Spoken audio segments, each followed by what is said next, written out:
All right, and we are rolling. Hello and welcome into the Eric the Red podcast. I, as always, am your host, Eric Beck. So we're going to do things a little differently right now with this episode in particular because, for one thing, the video files for this and trying to get these things uploaded to YouTube are enormous and take an incredible amount of time to download and upload, etc.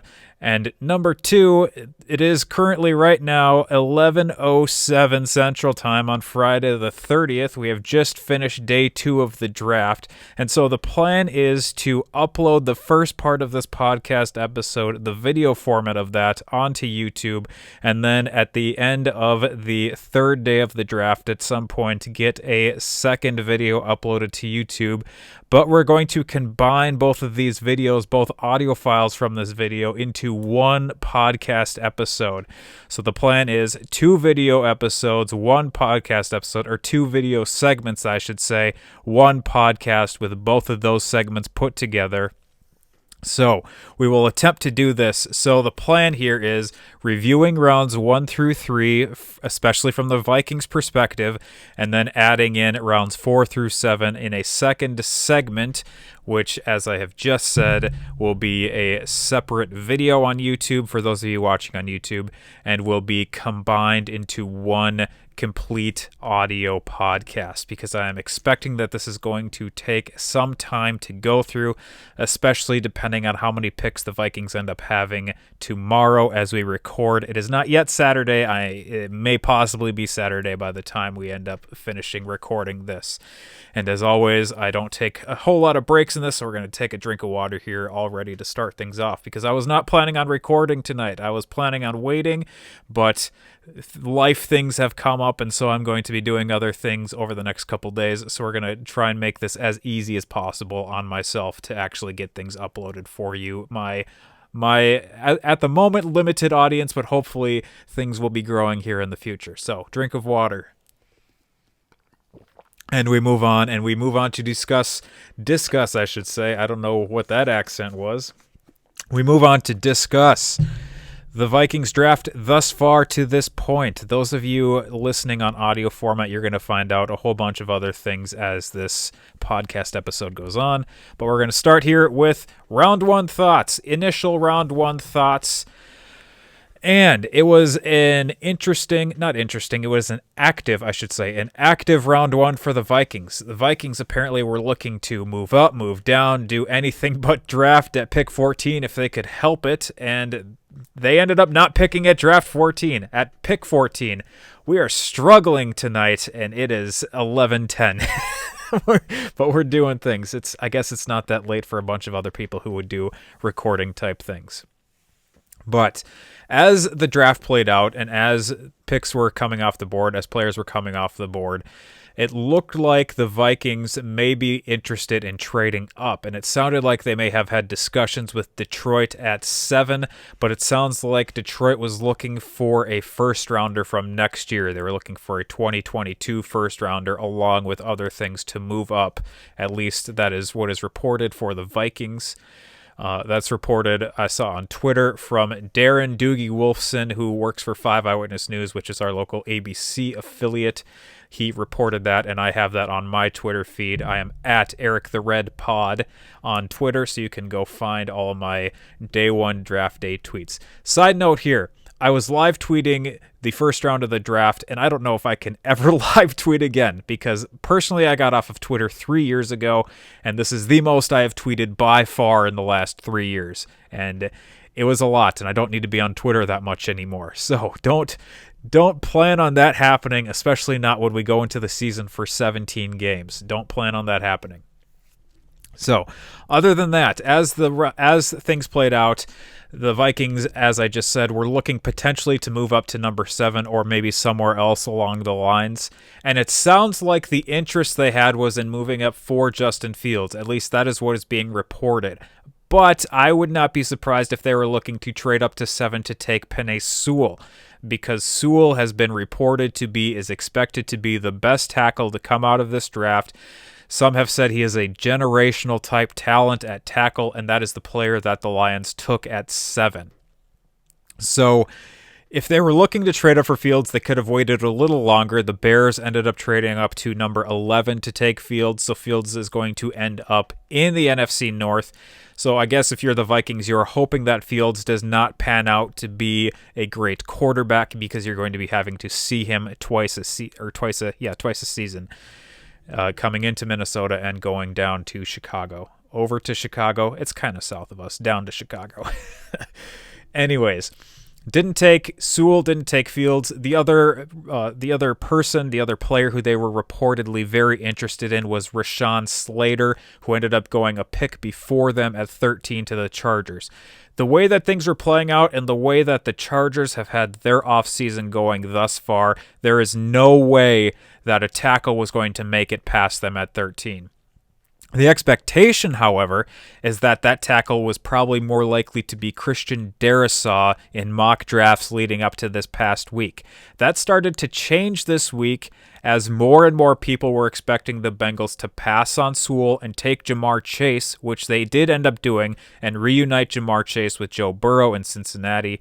The other notable reunion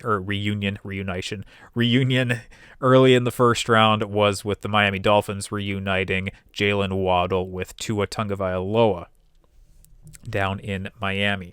So the Vikings end up not getting Slater, not getting Sewell, not getting Fields.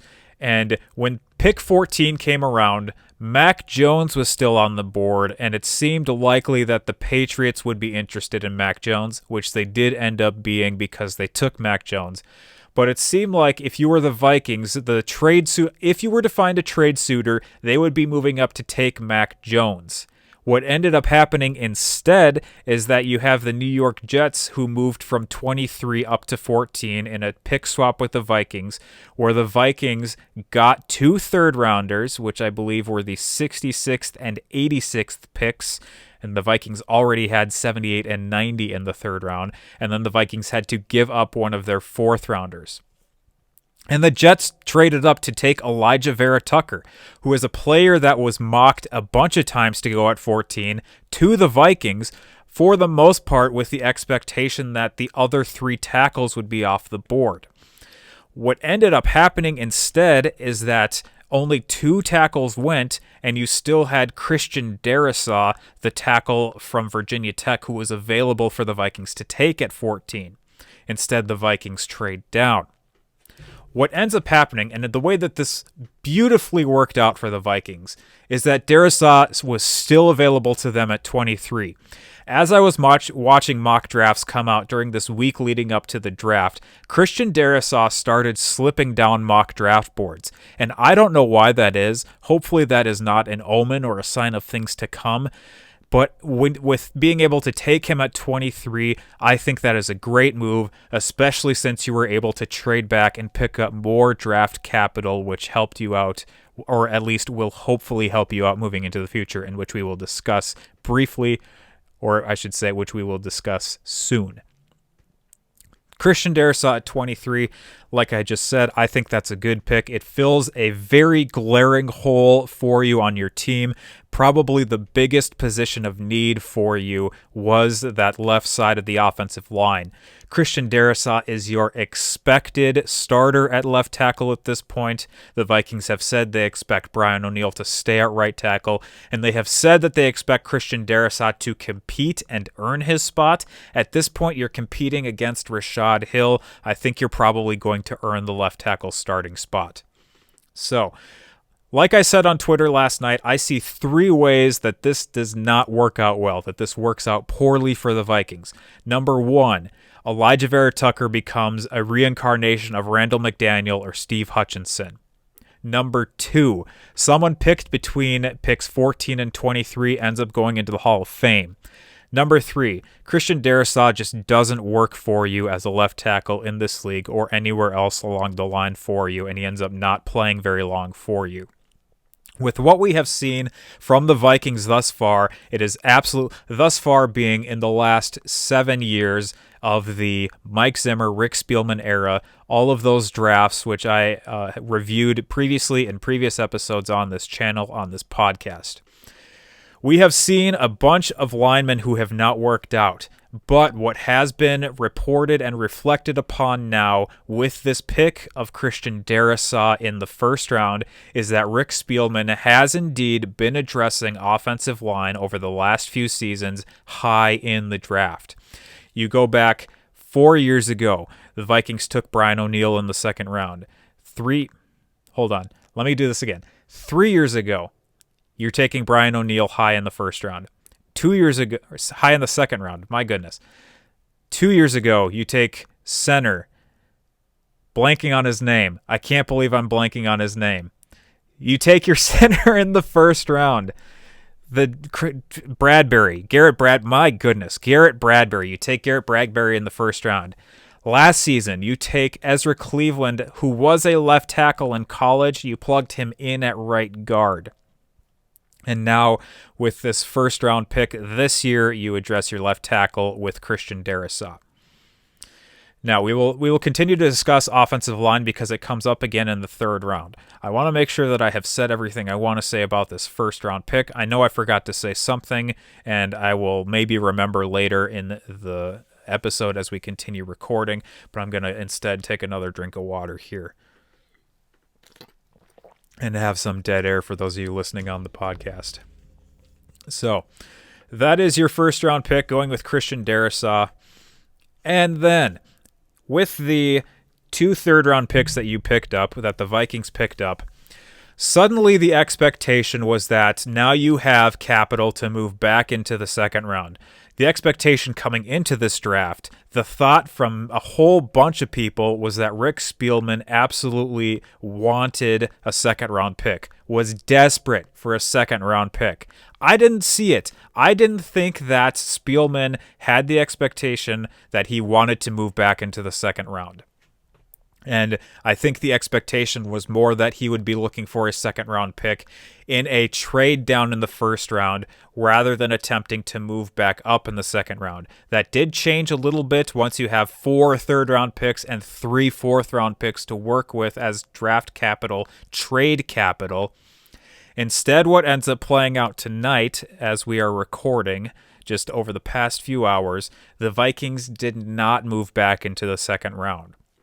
And the Vikings ended up, as we will discuss, holding on to all 4 of those third-round picks and taking 4 players with those 4 third-round picks. There was, I guess I will jump on this early, jump ahead a little bit. The live stream that I was watching tonight, as I was also watching the draft coverage on TV, there was a report that the Bills had moved from 93 to 86 and that the Vikings had traded down. And the live stream I was watching was basically pointing to this as Rick Spielman being Rick Spielman and trading back to accrue draft picks.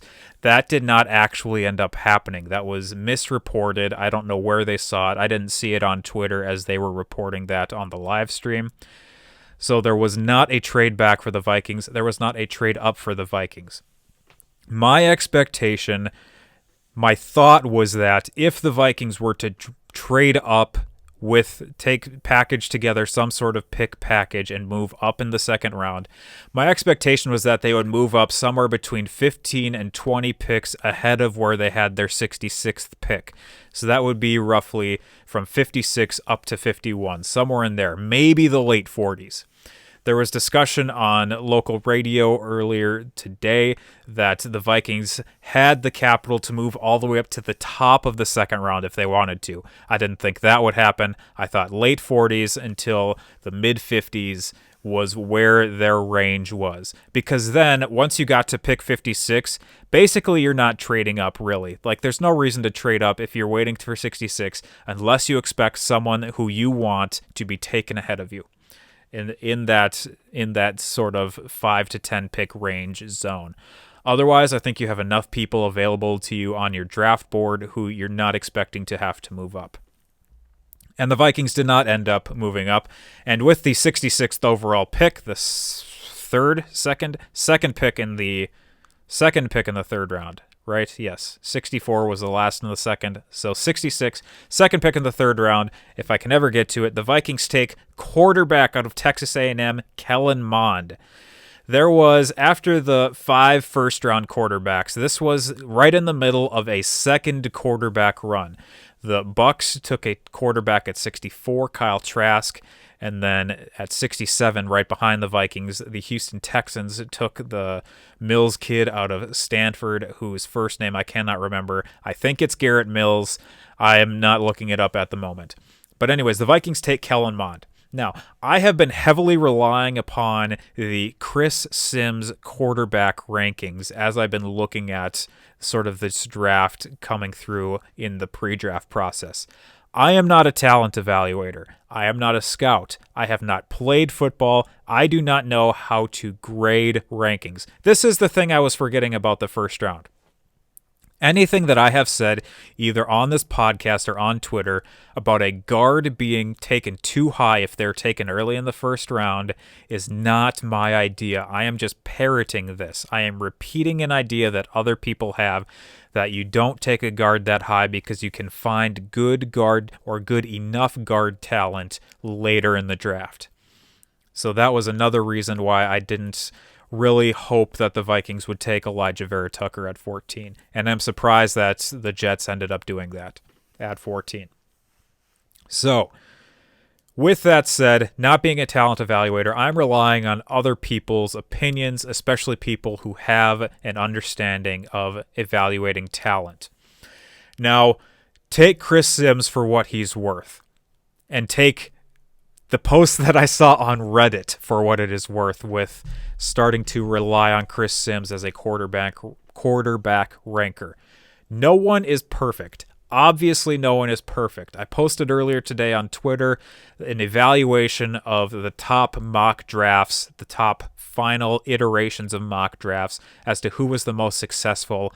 And I think it was Todd McShay who picked the first 7 right, and then I think had one more correct. Or maybe had one more and then someone went in the right place but to the wrong team or something like that.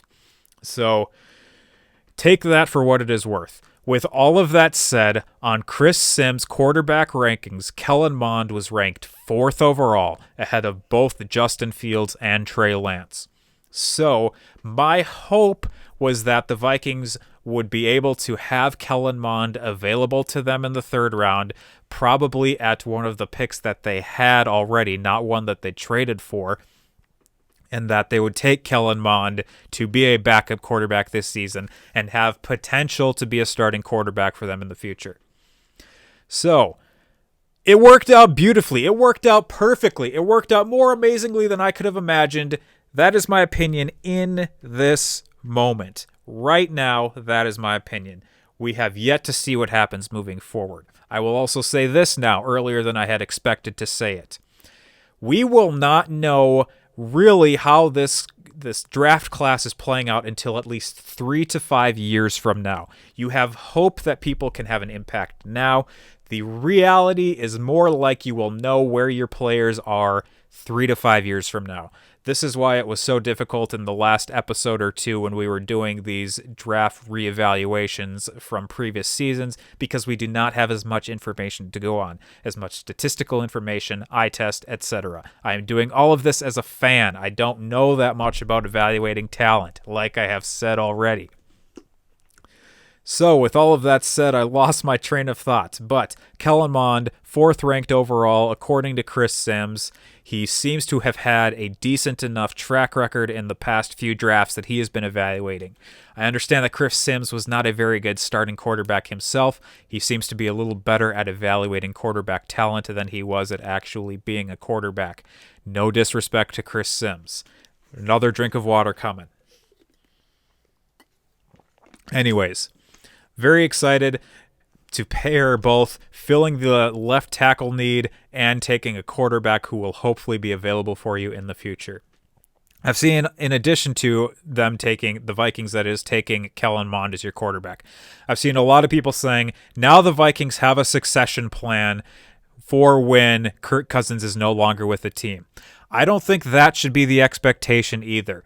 We have seen so many times that what is expected or what is desired from the Vikings is not what ends up happening. What is expected or desired from any NFL team is not what ends up happening. The team will do what they want to do. Do not expect that Kellen Mond is going to be the starting quarterback after Kirk Cousins leaves. Do not expect Kellen Mond to be the starting quarterback next season, 2022. Do not expect him to be the starting quarterback in 2023.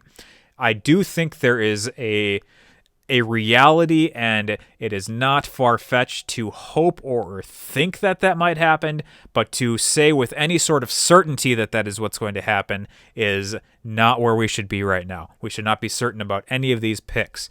Less than half of these picks are going to hit in a very high way. We will discuss that later in the episode.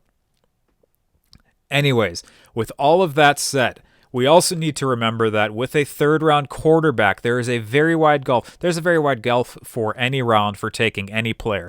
But in the third round especially, there is a very wide gulf. You have Russell Wilson on one end, and then a player who the Vikings and Vikings fans are familiar with, Sean Mannion, was also a third-round pick. That's a really wide spectrum to fall somewhere in the middle of. I don't expect him, hopefully, to be worse than Sean Mannion. I would expect and hope for him to compete at some point for a starting job. I don't expect him to be Russell Wilson either. I don't expect him to get that highly or any higher than Russell Wilson. Russell Wilson's going into the Hall of Fame someday. Don't expect that out of your third-round quarterback. But the good thing, hopefully, moving forward, is that Kellen Mond has a much, much, much lower cap hit than Kirk Cousins does. Kirk Cousins is costing over $30 million this year. If he stays with the Vikings, it will be over $40 million next year as your cap hit. They're also talking about the potential for the Vikings moving Kirk Cousins next season. Who in the heck is going to want to take that contract on? I guess we'll have to wait and see. It's not going to be the 49ers now. They've got Trey Lance. So, all of that to say, we will have to wait and see on all of these players, but especially with the quarterback, with Kellen Mond. I still am excited and am happy in this moment that this is where we are right now with these first two picks of the Vikings. So moving on, pick 78, the Vikings take a linebacker, Chazz Surratt. Again, and with all of these names, I have not vetted them. I meant to. I didn't. That is my fault. I apologize. As someone who has their name misspelled a bunch, I understand how frustrating it is to have your name misspelled or mispronounced, and that's on me. But Chazz Surratt, a linebacker, I expected, we discussed this in the last episode, I expected based on the trends of players the Vikings have taken in the past for them to draft a linebacker with a pick in this draft. I expected it to be at least the fourth round or later. I expected it to be a day 3 pick. I didn't think they would take a linebacker. I'm not surprised I didn't think they would take a linebacker this high. I'm not surprised necessarily that they did. With that said, I don't know anything about anyone after this, really. I haven't heard the name Chazz Surratt mentioned at all, so don't know much about that. The only note, I get 2 notes on this. No strong feelings. I think the hope is that he ends up being better than Ben Gedeon, who is a player I believe you either released or did not re-sign after this past season, or better than Nick Vigil, again, name pronunciation unsure, coming in here to fill in as either depth or to compete to be the starting base 4-3 linebacker for you. Also, we know that Anthony Barr has had his contract restructured to where this is his contract year. This is the last year of his contract. He will be able to test free agency. Like Judd Zulgad from Score North said earlier tonight, I will believe that Anthony Barr is not returning to the Vikings when I see him in another jersey. Because as we already know, he went to New York to play with the Jets and then did not go to New York to play with the Jets. So we'll see what happens with Barr. Don't expect Chazz Surratt either to be the guy who comes in to replace Anthony Barr. For the frustrations that we as Vikings fans have or may not have had with Anthony Barr, he still was a first-round player, may not necessarily have always played with first-round talent, but it is going to be difficult to replace him, especially with a third-round linebacker. We will have to wait and see what happens. The other point, the other joke, I guess, that I and others have made at this point is that Chazz Surratt is a converted quarterback. Chazz Surratt played quarterback his first 2 years at the University of North Carolina, and then was transitioned to be a linebacker for his final 2 seasons at North Carolina. Or I should say, I don't know which of these players opted out last year or not. Chazz Surratt started being a linebacker for the Tar Heels in 2019.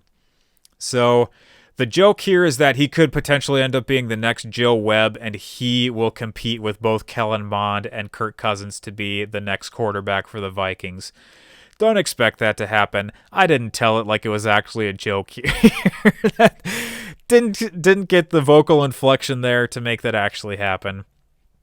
No strong feelings about this player. Hopefully he pans out for the Vikings. Then, following that, at pick 86, the Vikings take Wyatt Davis, a offensive guard from The Ohio State University. This, as we already mentioned, there was the misinformed report that the Vikings traded out of this pick. They did not. They ended up taking a player here, and it was Wyatt Davis. So, this is one of a number of guards who was projected to go to the Vikings back when they just had 78 and 90. There was expectation that he could go at either one of those 2 picks, along with any number of other offensive linemen. As it works out, the hope here is that he also can start for you on the offensive line. And it was also noted tonight that Wyatt Davis was apparently a right guard at Ohio State. And in addition to that, Ezra Cleveland in college was a left tackle. Ezra Cleveland played exclusively on the left side of the line in college. Did not play on the right side of the line until he got to the Vikings. I noted earlier in a previous episode that I didn't understand why they left Dakota Dozier at left guard and put Ezra Cleveland at right guard, unless Dakota Dozier was just that much more horrendous on the right side of the line than he was on the left side of the line. It seemed like if you were going to plug a player in who was brand new, that you would put him on the side that was more dominant, especially when you were having struggles at both guard positions last season. So, with all of that said, if you do have the ability to move Ezra Cleveland to the left side of the line, you're able to put someone who at least has a minimal amount of NFL experience, but at least a few games of NFL experience, so you're not starting 2 rookies on the left side, on the blind side, and just hoping that they work out, I guess, and that Kirk Cousins is able to stay alive this season, or that Kellen Mond is able to stay alive this season.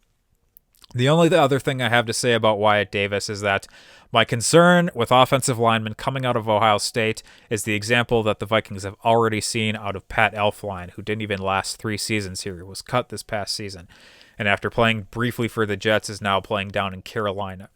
So that's the concern. The hope, I guess, is that it is accurate, that you're able to pull good to decent enough offensive line, offensive guard play out of a 3rd-round pick, and that he is able to start for you. Moving on as we take another drink of water, we move to the final Vikings pick of the night.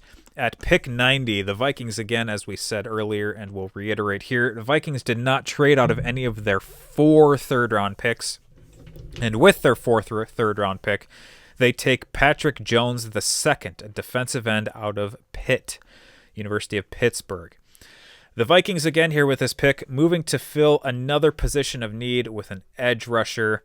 And the joke here, another joke, not as, again, I should say, the same level of quality as the Joe Webb joke. The joke here all night has been that the edge rusher and the linebacker were picks that were made to placate Mike Zimmer in order to take the positions that you will actually have that as valuable, who will actually be valuable starters in the 3 offensive players. I, again, have no major thoughts about Patrick Jones II.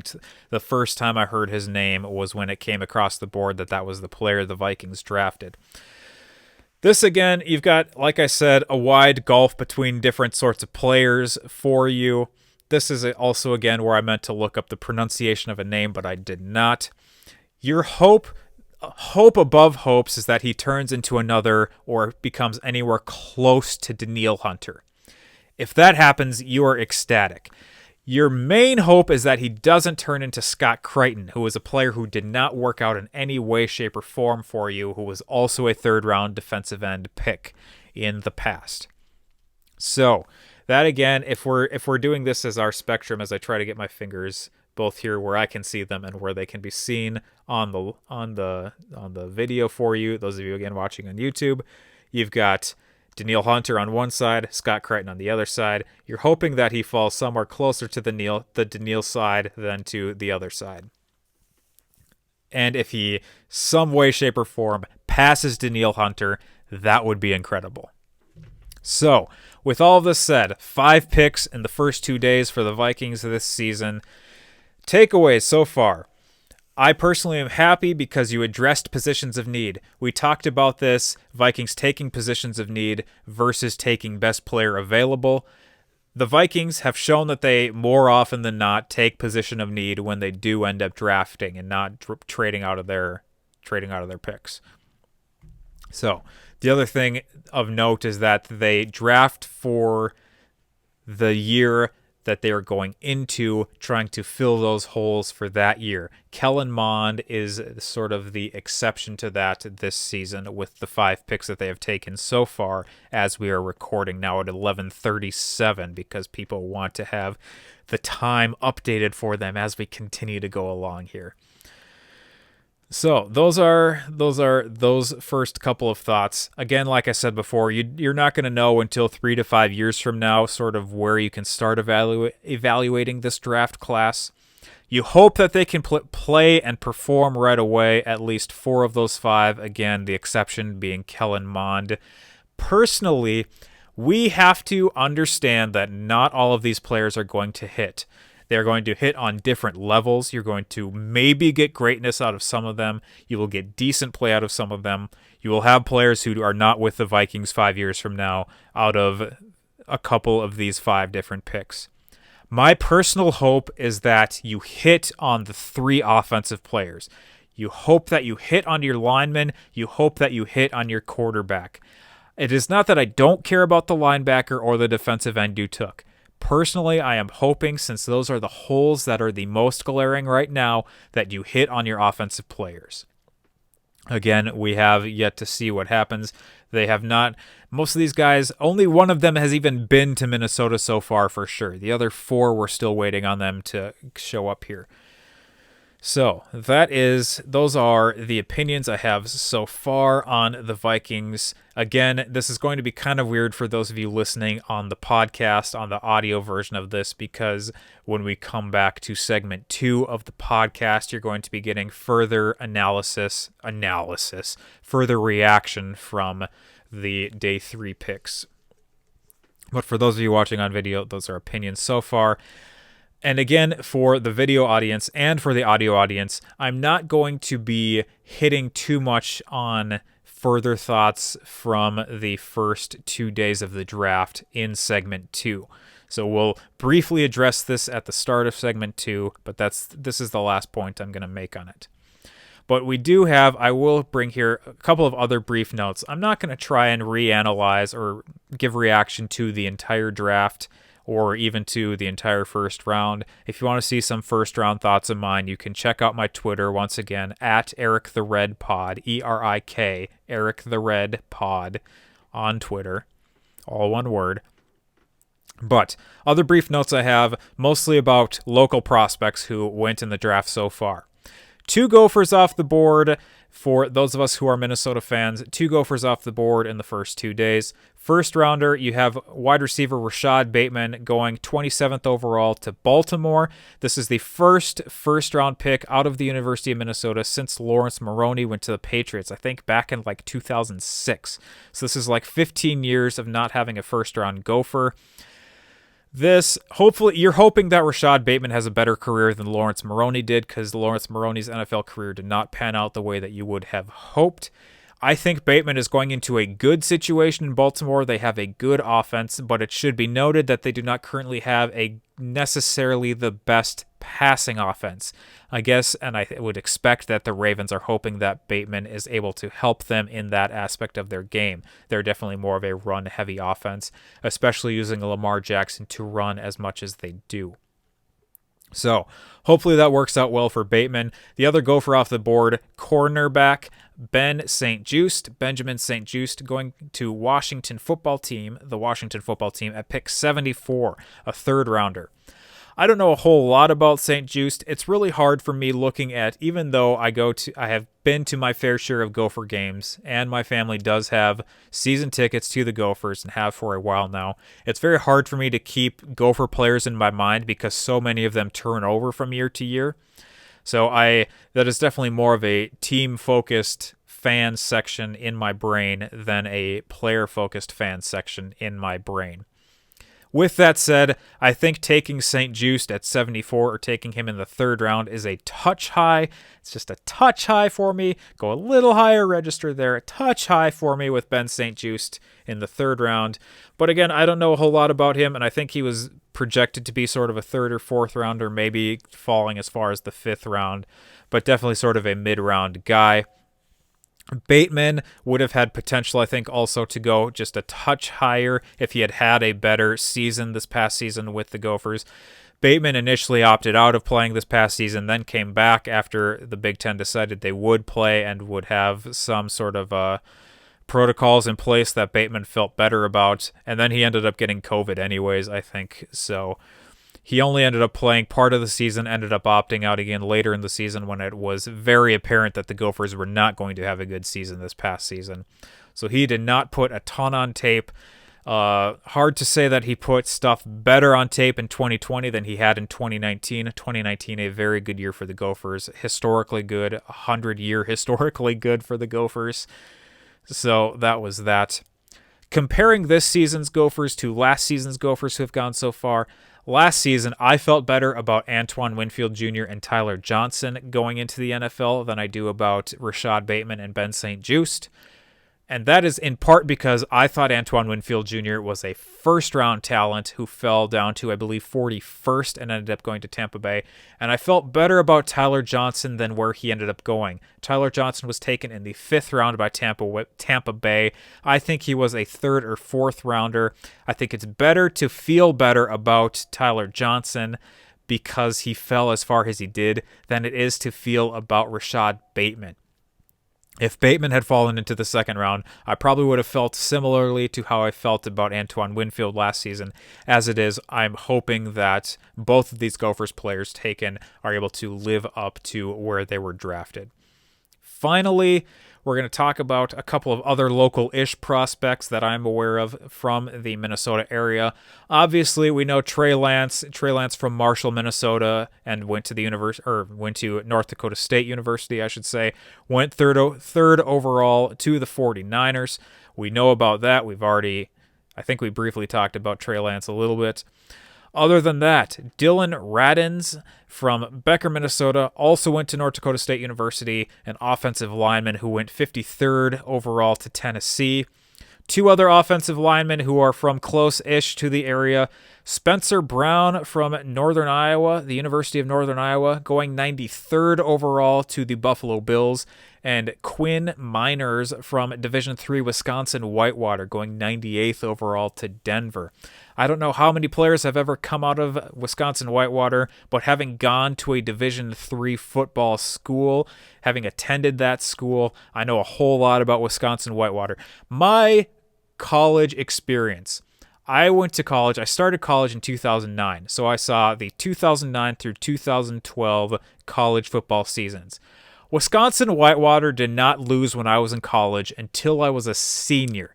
They won 3 consecutive Division III football championships and did not lose a single game in any of those 3 seasons, 2009, 10, 11. So Wisconsin-Whitewater is a Division III powerhouse that does not necessarily translate into the NFL. It is not easy there are not very many Division III players who go into the NFL. Last season, notably, there was a player from St. John's in Collegeville, Minnesota, who did make it into the NFL. I do not know how he has done so far. I believe he went to Jacksonville, another lineman. So that is where we're at so far. That is the end of segment 1. I'm going to make sure here, I believe this is things that I have already mentioned here, but my final note here, as we stand right now, the Vikings have 3/4 2 fifths, and a 6th rounder left. Those of you watching on the video, that's where we're ending. Hopefully this gets up some point early Saturday morning before the draft kicks back off. Those of you listening on the audio version of this, you're going to hear more about this after the break, but we're not going to say a whole lot more at this point. So at this point, we will end this segment of the podcast. We will say goodbye to our YouTube audience and thank you for watching this video, this part 1 of the 8th episode of the podcast. And we will end part 1 as we try to get off the video here, and part 1 of the Eric the Red draft recap. Thank you for watching.